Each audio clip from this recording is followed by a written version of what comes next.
యేసుక్రీస్తు పేరట ఆంధ్ర తెలంగాణ క్రైస్తవ స్త్రీలకు శుభాభివందనములు. అలాగే ఒక శుభవార్త.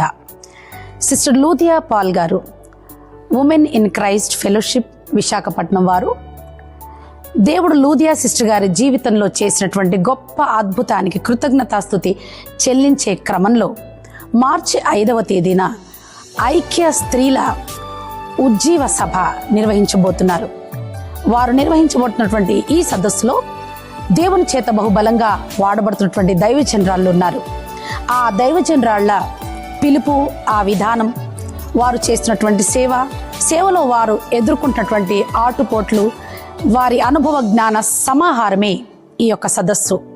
మరియా ఎలిజబెత్ను కనుగొన్నప్పుడు, వారిద్దరూ కలిసినప్పుడు వారి గర్భంలో ఉన్న శిశువులు ఎగిరినట్లు, పరిశుద్ధాత్ముడు గంతులు వేసినట్లుగా దేవుని యొక్క వాక్యం సెలవిస్తుంది.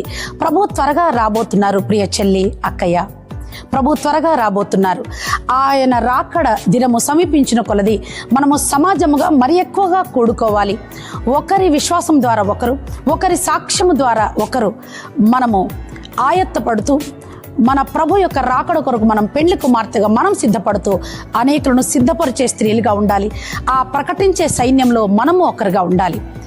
దయచేసి ఈ సదస్సుకు రండి. మీలో కూడా అనేకులు ఆ ప్రకటించు స్త్రీలలో దేవుని చేతిలో బలంగా వాడబడబోతున్నారు. దేవుడు మీతో నిశ్చయంగా మాట్లాడతారు. మీరు తప్పక వస్తారని ఎదురు చూస్తున్నాం. ఆ సదస్సు జరిగే స్థలం NRC garden, Kukatpally, Y junction, pillar number 843. తప్పక వస్తారు కదా. May God bless you.